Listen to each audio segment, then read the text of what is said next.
Hello everyone, मैं राहुल राज आपका एक बार फिर से स्वागत करता हूं मेरे यूट्यूब चैनल लीगल राहुल में, जहां पर मैं लॉ से जुड़े हुए सारे कंटेंट्स को बड़े ही आसान भाषा में आपको समझाने की कोशिश करता हूं।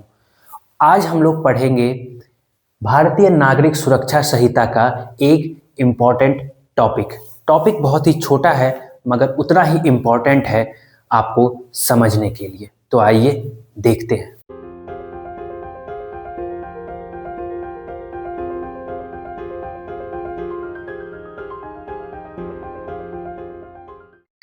इंडिया में अगर पूरे देश में कहीं भी क्राइम होता है तो पुलिस के पास दो ऑप्शंस रहते हैं। डिटेन कर सकती है पुलिस आपको, या पुलिस आपको अरेस्ट कर सकती है।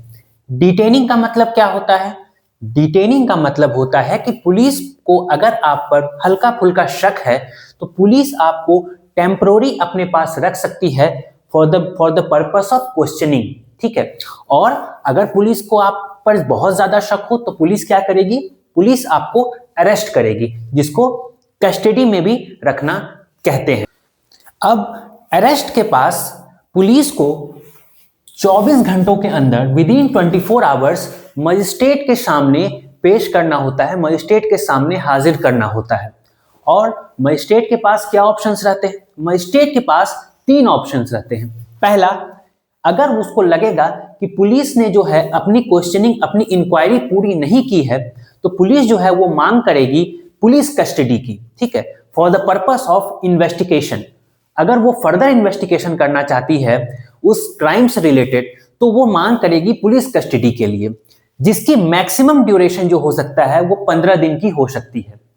अगर मजिस्ट्रेट को लगेगा कि नहीं, इसे पुलिस कस्टडी में रखने की कोई आवश्यकता नहीं है, इसे हम अब अपनी कस्टडी में रखेंगे, ठीक है, जेल में रखेंगे अपने पास, तो उसे हम कहते हैं जुडिशियल कस्टडी, जिसकी मैक्सिमम जो है ड्यूरेशन होती है 60 to 90 डेज होती है।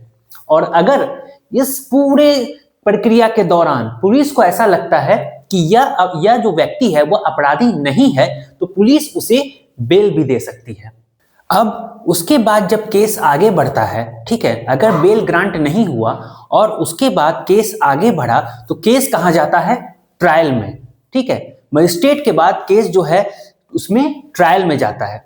ये बात सबसे जरूरी बात है कि अगर कोई व्यक्ति अरेस्ट होता है तो इसका मतलब ये नहीं है कि उस पर अपराध सिद्ध हो गया है। अब जब ये मैटर कहाँ डिसाइड होगा? यह बात डिसाइड होगी ट्रायल के बाद। तो जब ट्रायल होता है तो ट्रायल के 2 ही नतीजे निकल सकते हैं। या तो वह व्यक्ति एक्विट होगा, एक्विट का मतलब है दोष मुक्त। अगर उस पर अपराध सिद्ध नहीं हुआ तो वह दोष मुक्त हो जाता है और उसको छोड़ दिया जाता है। दूसरा ऑप्शन होता है कन्विक्ट या कन्विक्शन, मतलब कि अगर उस पर अपराध सिद्ध हो जाता है तो उसको सजा दी जाती है, इम्प्रिजनमेंट दिया जाता है। ठीक है, तो ये 2 ऑप्शंस ट्रायल के बाद ही सामने आते हैं।